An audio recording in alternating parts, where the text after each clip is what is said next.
So, tell us your name and where you're from. Okay. My name is Moha Gerehou. I'm Gambian, born in Spain, and I'm a journalist. Gambian, born in Spain. So you're born in Spain. You've lived here your whole life. Yep.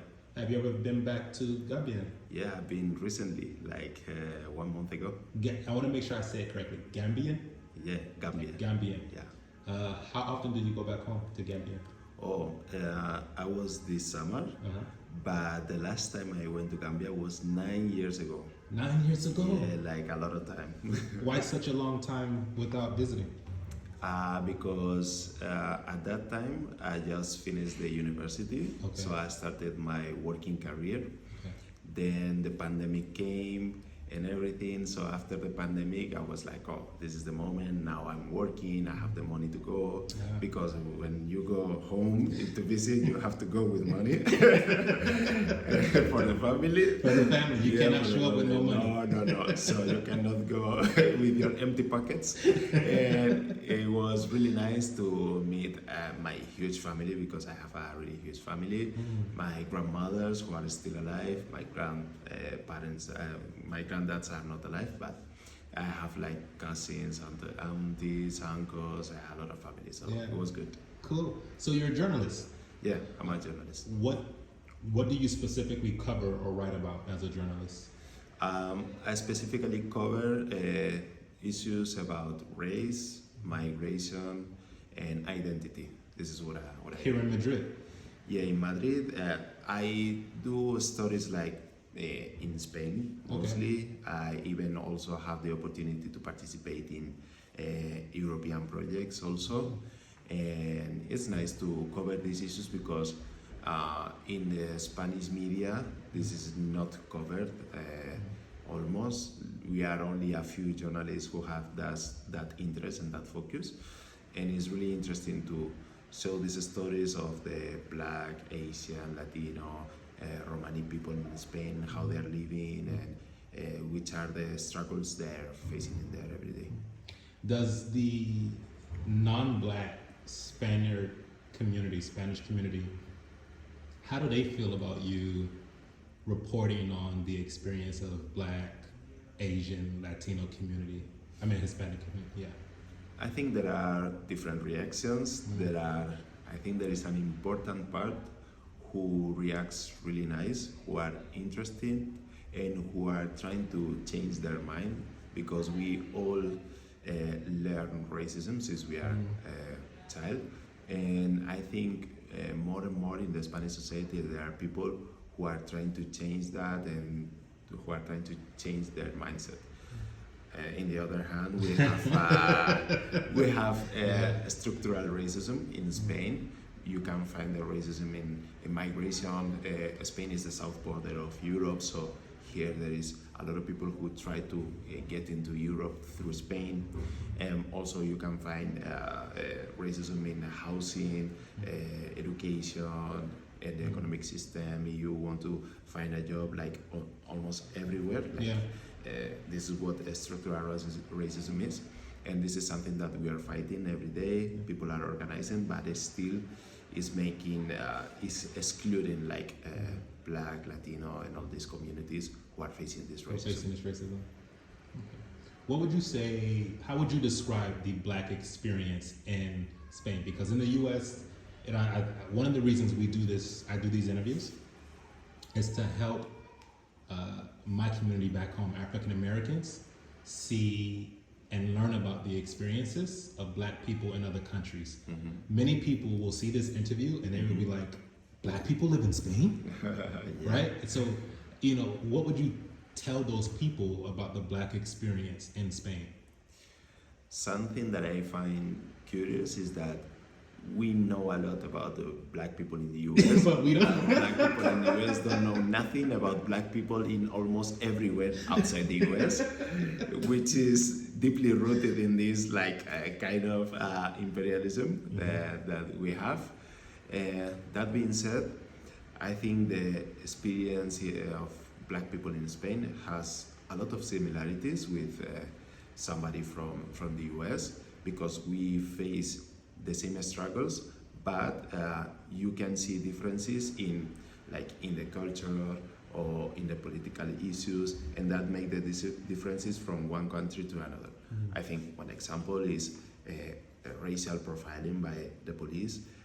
Here we also face this racial profiling, but here, as how the culture has developed through the years, here the police officers don't use guns as in the US, so maybe we can find that kind of difference. The root of the racial profiling is the same, is the racism, is the assumption that black people are guilty only for being black, but the differences are the cultural, political differences of each country. In the other hand, I think Spain is 14 kilometers away from Africa. And that's interesting because during history, the relationship, I would say, between Spain and Africa has not been only because of colonialism, but also in the history, especially with the Arabs being in Spain from almost 700 years.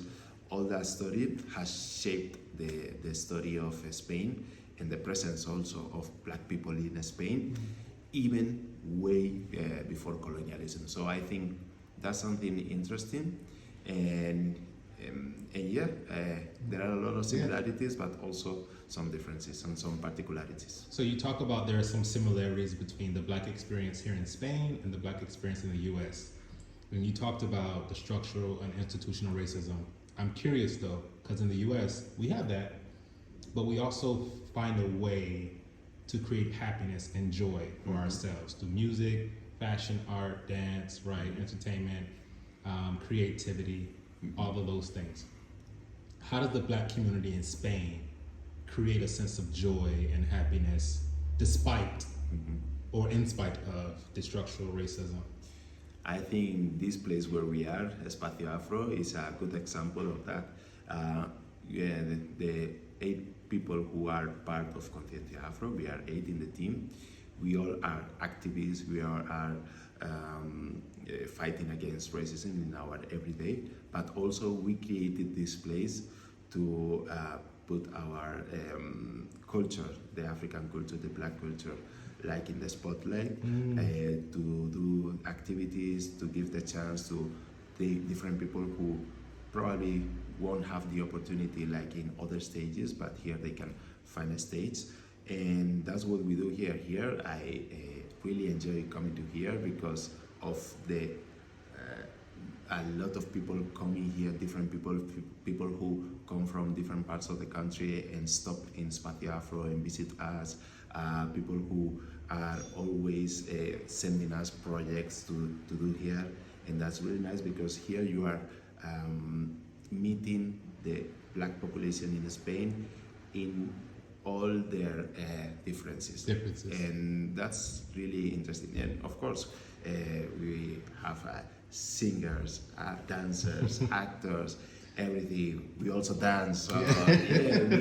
We enjoy. We listen to Afrobeats, to reggae, to dancehall. We do all that. Like it maybe even better than in the US. So yeah, for sure.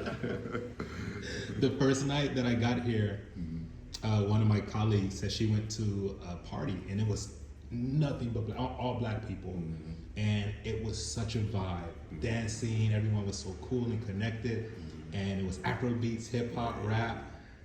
When you talk about, one of the things we talk about through this show and through our magazine is this idea that culture travels, particularly black culture. Black culture influences the world. It influences entertainment, art, history, politics, fashion. How does black culture, what does black culture look like in Spain? Like, what does it influence in Spain? 100% sure that we have a huge influence from the US. If I think about myself, I think that I grew up listening to all this hip hop music from Which artists? 50 Cent. I was a huge 50 fan. Cent? Yeah, I was a really fan of 50 Cent. G-Unit? And also G-Unit, but also people from the old school, like from Tupac, Biggie, and all that. I'm also a huge fan of Jay-Z and other ones, and I think we were saved by that. Also, I'm a big fan of the NBA. I've been following the NBA for a long because I also love basketball. And I think, here the black culture, even if you go for partying, probably you will listen a lot of black artists from the US. So we have a huge influence from black people in the US. And I think one of the things that we are trying is to open that because it has like good things to know, to get all that culture, but also sometimes people think that the only black people who are doing kind of cool things are the people from the US, and that's not true. We also have like a lot of talent in here, but also we have to look to where everything started in Africa. So we try to open that, the debate, and open our eyes and see what is happening with the black culture, like almost everywhere. If you could tell, if there is a black person from the US, they are coming to Madrid and they are looking for something to do, to experience black culture in Spain, what is that one thing you would tell them to do? Okay, that's a good question. If I think about somebody that I would like to come from the US, it would be Ta-Nehisi Coates, a journalist, because being a journalist, and reading his book was like, wow. Which one? Between the Road and Me? Yeah, Between the Road and Me. Yeah, when I read that book, I was like, oh my God, I don't know how I'm going to do with this information and everything, and how he writes and everything. I would think about him, and probably what I would say. What would you tell him to do if he came to Madrid, like to experience black culture?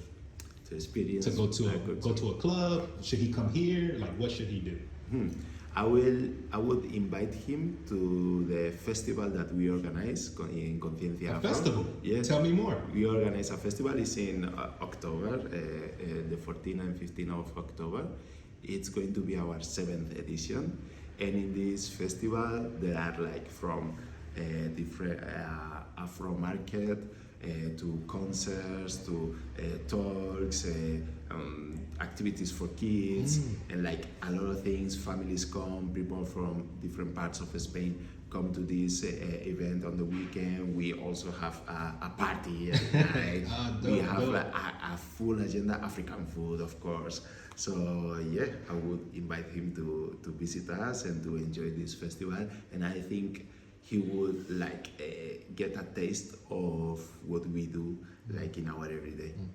Okay, last question. If I wanted to read some of your articles, follow your journalism work, where can I follow? Are you on Instagram, LinkedIn? Yeah, I'm on Instagram and I'm on Twitter with the same name. Is Moha Gerehou. I think probably you could write it on the caption or something.